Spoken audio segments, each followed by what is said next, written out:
نکاح کی کوئی دعوت اسلام میں نہیں ہے، نکاح کی کوئی دعوت اسلام میں نہیں ہے، نکاح کی کوئی دعوت اسلام میں نہیں ہے، تصور میں بھی نہیں ہے جو ہم نے بنا لیا ہے۔ دعوت ایک کی ہے جو ولیمے کی، نکاح کی کوئی دعوت نہیں ہے۔ کہا وہ بڑا سا بڑا ملا آ کے کھائے، بڑا سا بڑا مفتی آ کے کھائے، یہ دلیل ہرگز نہیں بن سکتی۔ میں نے جب کہا کہ بعض لوگوں نے کہا کہ مولوی صاحب وہ آئے نا، آئے تو کیا دلیل بن جاتی؟ دعوت کہاں دی اللہ کے رسول نے اور صحابہ نے کہاں دی نکاح کی دعوت؟ کہا وہ کھانے کی ہو یا نکاح اٹینڈ کرنے کی ہو، دونوں دعوت نہیں ہے، دونوں ضروری نہیں ہے۔ جہاں اعلان ہو سکتا ہے وہاں پہنچے، اعلان کر دیں، مسئلہ ختم۔ مثلا آپ کیا ہیں، ظہر کی نماز پہنچے اور کہہ دیا کہ وہاں کے امام کو بیٹی کا نکاح ہے، بیٹے کا نکاح ہے، کہہ دیجئے۔ جو لوگ ہیں بیٹھ گئے، 4-5 جو بھی تھے، نکاح ہو گیا بس۔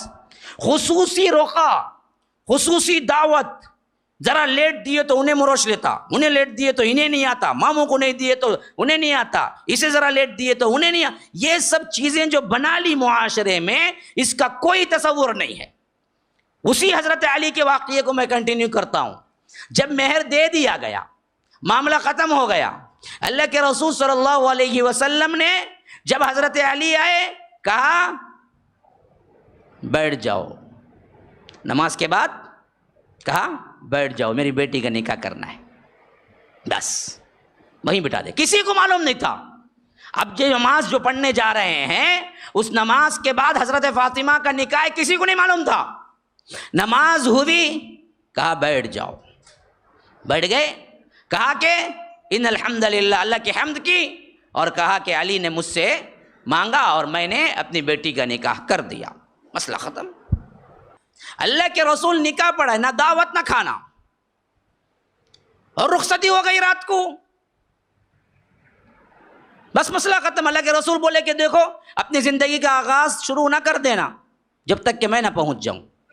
اصحاب کے ساتھ بیٹھے ہوئے تھے، خصوصی میٹنگ تھی، بات کرتے رہے۔ جب تھوڑی دیر گزر گئی تب گئے حضرت فاطمہ کے گھر کو، رات کا وقت، جبکہ کہتے ہیں اللہ کے رسول صلی اللہ علیہ وسلم جب آئے تھے رات ہو چکی تھی، اور ایسے بٹھا لیا اللہ کے رسول نے، ادھر فاطمہ کو ادھر علی کو، اور بیچ میں بیٹھ گئے۔ کہتے ہیں کہ ایسے بیٹھے جڑ کے کہ اللہ کے رسول کے ہاتھ کی ٹھنڈک ہمیں لگ رہی تھی۔ کہا اس کے بعد دیکھو ایک دوسرے کو برداشت کر لینا، آج تمہاری نئی زندگی کا آغاز ہے، اور کہا کہ وضو کے لیے پانی رکھو۔ حضرت علی فوراً پانی رکھے، تو اللہ کے رسول صلی اللہ علیہ وسلم نے وضو کیا، اور اس میں سے کچھ پانی اٹھا کے کیا ہے دعا کرتے ہوئے اما حضرت فاطمہ اور حضرت علی کے اوپر دیا، اور کہا کہ کیا ہے میں دعا کرتا ہوں تمہارے لیے کہ تمہاری زندگی مبارک ہو، بارک اللہ لکما وبارک علیکما وجمع بینکما فی خیر۔ فرض نکل کے آ گئے، اب زندگی گزارو، تو کوئی چیز نہیں۔ تو اسی طرح ہم دیکھتے ہیں کہ عبد الرحمن بن عوف کی شادی ہوئی، مدینے میں تھے، معلوم ہی نہیں ہوا اللہ کے رسول کو، بہت دن بعد آ کے نماز پڑھ رہے تھے، تو وہ دلہا والا ایک عطر ہوتا تھا جس سے کیا ہے دلہا عموماً لگاتا تھا وہ عطر، تو اس کا رنگ لگا ہوا تھا، رنگ رنگین تھا تو وہ رنگ لگا ہوا تھا۔ کہا کہ یہ کیا رنگ ہے؟ شادی کر لی؟ کہا کہ شادی کر لی، شادی کر لی، کوئی دعوت نہیں، کوئی کھانا نہیں، کہاں ہے؟ مدینے میں ہے، اور کون ہے؟ عبد الرحمن بن عوف۔ کون؟ عشرۃ المبشرہ کے اندر آنے والے حضرت ابو بکر، عمر، عثمان، علی کے بعد 5واں درجہ عبد الرحمن بن عوف کو ہے۔ اتنے خاص صحابی، نکاح کہاں ہو رہا ہے بھائی؟ مدینے میں۔ اللہ کے رسول کہاں ہیں؟ مدینے میں، لیکن اللہ کے رسول کو معلوم نہیں نکاح ہوا، سو عبد الرحمن بن عوف بلائے بھی نہیں اور معلوم بھی نہیں، اور اچانک جب ملے تب پوچھے اللہ کے رسول نکاح ہو گیا تمہارا؟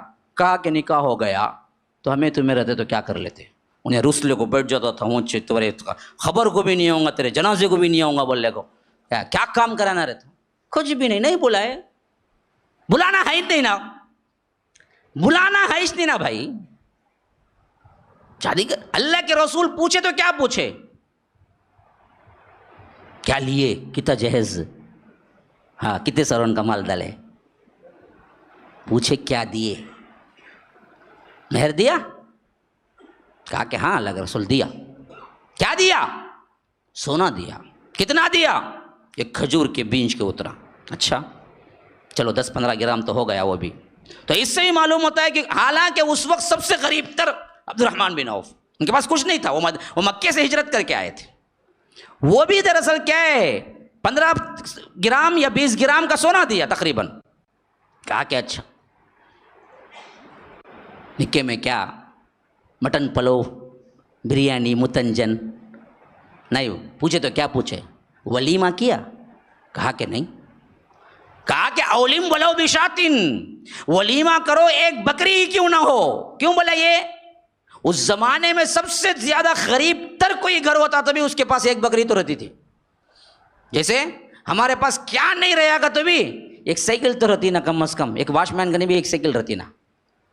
ویسے ہی بکری وہاں اس زمانے کے لحاظ سے سب سے غریب تر رہا تو بھی ایک بکری تو رہتی تھی اپنے گھر میں، انہیں نہ دیتی اس سے نہ زندگی چلتی. وہ دیہاتی ماحول تھا. تو فرمایا کہ ولیمہ کر ایک بکری ہی کیوں نہ ہوگا. تو کیا مطلب کتنا ہی غریب کیوں نہ ہو ولیمہ کر.